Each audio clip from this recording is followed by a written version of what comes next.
आज हम कर्नाटक युद्धों पर बात करेंगे। कर्नाटक युद्ध जो कि आधुनिक काल के प्रारंभिक युद्ध हैं, उन पर हम लोग चर्चा करेंगे। मैं doctor Vikas Nautiyal, associate professor history, college education, Rajasthan. हमारे देश के इतिहास में ये माना गया है कि 18वीं शताब्दी के उत्तरार्ध में लगभग 23 जून 1757 जो कि प्लासी के युद्ध की डेट है, ऐसा माना गया है कि तब से आधुनिक युग का प्रारंभ हुआ और मध्य युग समाप्त हुआ। यहाँ पर ये देखा गया है कि जो प्रारंभिक युद्ध हैं साम्राज्यवादी काल के या उपनिवेशवादी काल के औपनिवेशिक युद्ध हैं, वो कर्नाटक युद्ध रहे। मूल रूप से स्पेलिंग में आप देख सकते हैं कि यहाँ पर लिखा हुआ है कर्नाटिक, लेकिन हम लोग जब प्रोनाउंस करते हैं इंडिया में तो हम लोग इसको कर्नाटक बोलते हैं। जो यूरोपियंस आए उन्होंने इसे कर्नाटिक नाम दिया था, और इसी क्रम में हम इन युद्धों की चर्चा करेंगे। सबसे पहले हम देख सकते हैं कि जब हम 18वीं शताब्दी की बात करते हैं, 18वीं शताब्दी के मध्य की बात करते हैं, ये उस वक्त का भारत का मैप है, भारत का नक्शा है। और ये दरअसल मुग़लों के पतन की प्रक्रिया में 18वीं शताब्दी में जब मुग़लों का पतन होने लगा तो उसमें जो सबसे महत्वपूर्ण राज्य बना था वो मराठा बना था।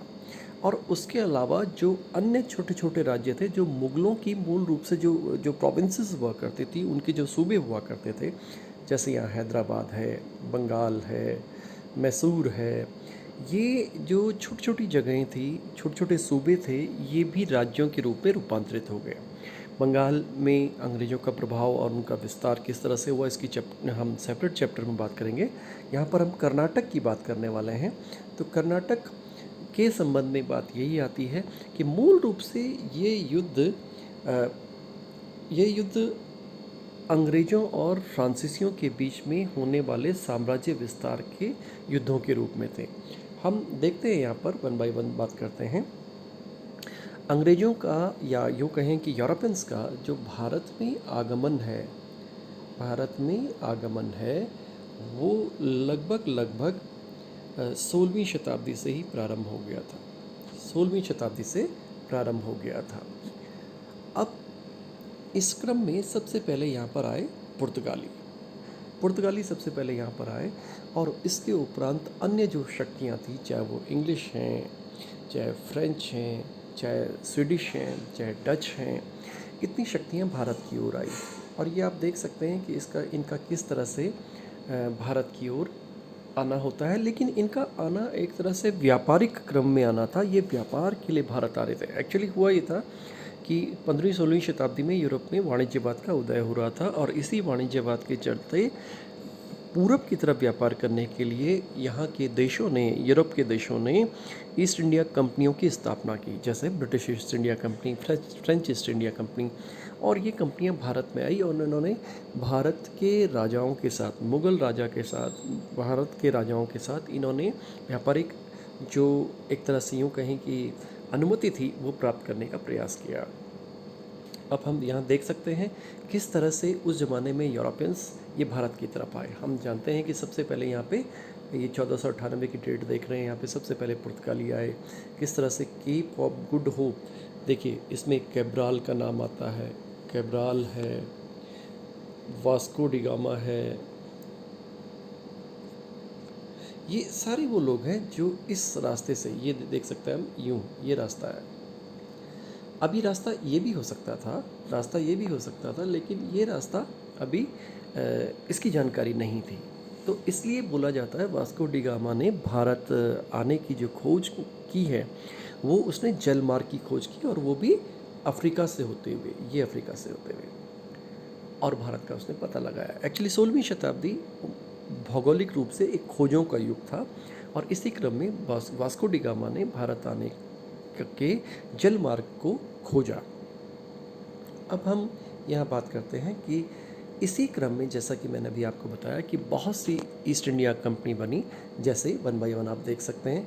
पुर्तगाली जब आए तो उनका एक सिस्टम बिल्कुल अलग तरह का था। वो तो 15वीं शताब्दी में शुरू हो गए थे, और उन्होंने लैटिन अमेरिका में भी अपने को इस्टेब्लिश किया। जैसे वन बाय वन आप देख सकते हैं कि ये डच ईस्ट इंडिया कंपनी है, ये डेनिश ईस्ट इंडिया कंपनी है, ये फ्रेंच ईस्ट इंडिया कंपनी है, ये 1800 1664 के आसपास की है। ब्रिटिश ईस्ट इंडिया कंपनी है।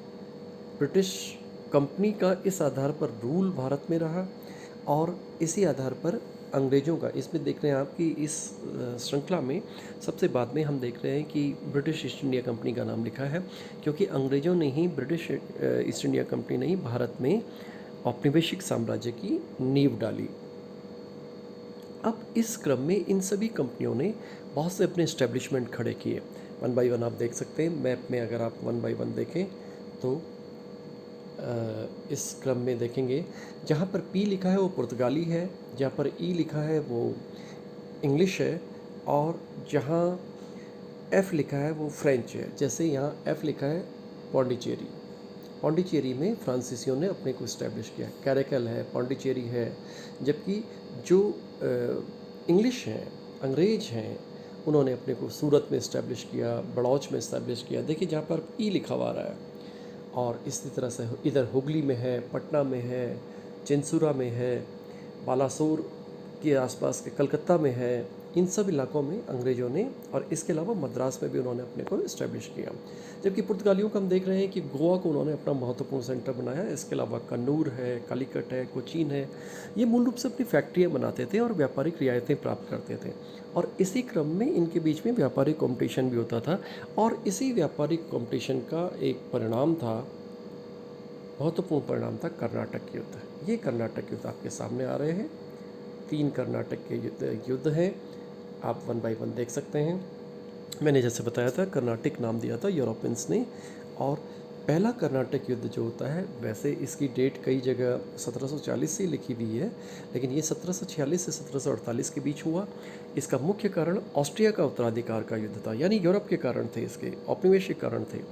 दूसरा युद्ध 1749 1749 से लेकर के 1754 के बीच में है। ये दूसरा कर्नाटक का युद्ध है, ये आप देख सकते हैं, कर्नाटक का युद्ध आपके सामने।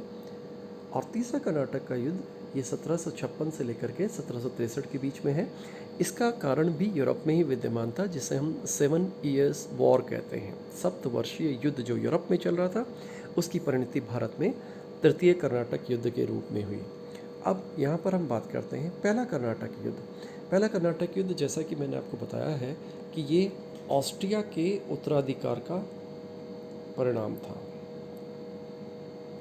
ऑस्ट्रिया के उत्तराधिकार का युद्ध इसका परिणाम था, प्रथम कर्नाटक युद्ध। इसमें मूल रूप से, जैसे मैंने पहले बताया, कि इंग्लिश वर्सेस फ्रेंच, फ्रांसीसियों और अंग्रेज़ों के बीच में जो युद्ध चला, उसका भारत में किस तरह से रिफ्लेक्शन हुआ, वो रिफ्लेक्शन पहला वॉर के रूप में सामने आता है। और इसी पहले युद्ध में जब हम देखते हैं कि ये देख रहे हैं आप, आपके सामने है, फ्रेंच कंपनी है और इंग्लिश कंपनी है, इन दोनों के बीच में ये युद्ध है। कर्नाटक के जो नवाब हैं या भारतीय जो शक्तियां हैं, ये भारतीय शक्तियां इसमें, इस युद्ध में जाने अनजाने में सम्मिलित हो जाती हैं। मैंने आपको बताया था कि भारत, ये कर्नाटक का वाला पार्ट है, ये हैदराबाद है, और यहाँ अंग्रेज और फ्रेंच ये लड़ रहे हैं। ये भारत की समुद्री बाउंड्री पर लड़ रहे हैं। इसकी अंतिम परिणति इस युद्ध की ये हुई कि इसमें अंग्रेज जीतते हैं और एक संधि होती है जिसे हम ट्रीटी ऑफ एक्स-ला-शापेल, एक्स-ला-शापेल, मैं इसको हिंदी में लिख रहा हूँ, एक्स-ला-शापेल।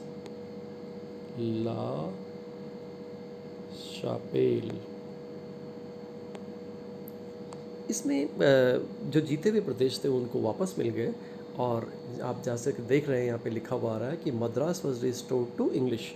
मद्रास जो था, जिस पर, जो मूल रूप से अंग्रेज़ों का था, उस पर फ्रांसीसियों ने अधिकार कर लिया था, लेकिन इसे अंग्रेज़ों को वापस दे दिया गया। और जो सम टेरिटरीज लाइक लुइसबर्ग, ये लुइसबर्ग एक जगह थी, आजकल कनाडा में है, उत्तर अमेरिका कह सकते हैं आप इसको, ये वापस जाके फ्रेंच को मिल गई। अब इसके उपरांत हम नेक्स्ट पार्ट देखते हैं, second Karnataka war. Second Karnataka war, जैसा कि मैंने आपको बताया था, सेकंड कर्नाटक वॉर ये 1749 से लेकर के और 54 तक है। इसमें जो संधि होती है वो पौंडीचेरी की संधि होती है, पौंडीचेरी। इस युद्ध के समय में आप ये देख सकते हैं सेकंड कर्नाटक वॉर है 49 से 54 के बीच में। इसमें जो भारतीय शक्तियां हैं आप देख सकते हैं, यहाँ पे हैदराबाद है, कर्नाटक है, यहाँ पे उस समय उत्तराधिकार का विवाद चल रहा था। इस कारण से अंग्रेज़ों ने इन उत्तराधिकार के युद्ध में भारतीय शक्तियों का पक्ष लेना प्रारंभ किया और भारतीय शक्तियों को भी लगा कि यूरोपीय शक्तियों की अगर हम कहीं इनसे सहायता लेते हैं तो हमें कुछ लाभ मिलेगा। तो हैदराबाद के निज़ामुल मुल्क थे, इनकी डेथ के बाद यहाँ उत्तराधिकार का संघर्ष हुआ 48 में, और दो प्रत्याशी थे इसमें, मुजफ्फर जंग और नासिर जंग। मुजफ्फर जंग और ये दोनों एक परिवार के थे, और इधर कर्नाटक में भी एक चंदा साहब है, एक अनवरुद्दीन है। ये दो पक्ष हैं और इन दो पक्षों को अंग्रेज़ों ने और फ्रांसीसियों ने अलग अलग समर्थन दिया, और इसी के अंतर्गत हम दूसरा युद्ध होते हुए देखते हैं। और इस दूसरे युद्ध में फ्रांसीसियों ने हैदराबाद के मुजफ्फर जंग का पक्ष लिया, जबकि अंग्रेज़ों ने हैदराबाद के नासिर जंग का पक्ष लिया। कर्नाटक में फ्रांसीसियों ने चंदा साहब का पक्ष लिया, ये आप देख रहे हैं चंदा साहब, और हैदराबाद में मोहम्मद अली का पक्ष लिया गया। तो ये जो पक्ष थे ये इस तरह से सामने आए कि भारतीय शक्तियाँ इसमें इन्वॉल्व हो गई, और इसकी अंतिम परिणति जैसे मैंने आपको बताया था कि पौंडीचेरी की संधि के रूप में भी पौंडीचेरी की संधि, ये आप देख रहे हैं। ये बुशी, लिली और ये आयरकूट तीन सेनापति हैं जो उस वक्त के बड़े महत्वपूर्ण सेनापति माने गए हैं। और यहाँ पे मैंने आपको चर्चा की है कि किस तरह से पौंडीचेरी की संधि हो जाती है। पौंडीचेरी की संधि कब है? 1754 में।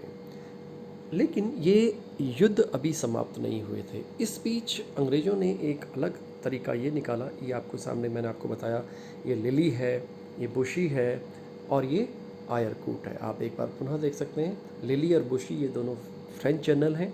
डुप्ले इनका मेन गवर्नर था, मेन यूँ कहें कि मुख्य प्रशासक था, और आयरकूट उस ज़माने का एक अंग्रेज़ जनरल था जो कि बाद में ये ब्रिटिश भारत का या कंपनीकालीन भारत का कमांडर इन चीफ भी बना। कर्नाटक का तीसरा युद्ध जो कि 1756 से लेकर के 63 के बीच हुआ, ये मूल रूप से सप्तवर्षीय युद्ध का एक अंतः परिणाम था। कहते हैं कि किस तरह से कर्नाटक युद्ध में बंगाल का रोल था, बंगाल का रोल इम्पॉर्टेंट होता चला गया।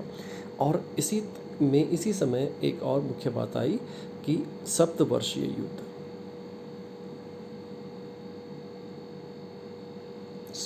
युद्ध यूरोप में चल रहा था, और इसी सप्तवर्षीय युद्ध के दौरान हमें क्या मिला? एक भारत में भी अंग्रेज़ों और फ्रांसीसियों के बीच में संघर्ष होता है, और इसी की प्रक्रिया में एक बहुत ही महत्वपूर्ण युद्ध जिसे वांडी वॉश का युद्ध कहते हैं 22 जनवरी 1760 को लड़ा गया। और इस युद्ध की अंतिम परिणति ये हुई कि इसमें फ्रांसीसी सत्ता कमज़ोर पड़ गई, फ्रांसीसी कंपनी कमज़ोर पड़ गई, और अंग्रेज़ों का एक शासन यहाँ स्थापित हुआ, ये प्रभुत्व स्थापित हुआ। शासन ने कह करके प्रभुत्व को बेटर है। और इसी के अंतर्गत 1763 में पेरिस की संधि होती है, जिसके अंतर्गत अंग्रेज़ों को कर्नाटक के क्षेत्र में अपना प्रभुत्व मिला। इसका अगला जो चरण है वो बंगाल में आता है। बंगाल और कर्नाटक दोनों जुड़े हुए हैं। आज इतना ही। Thank you.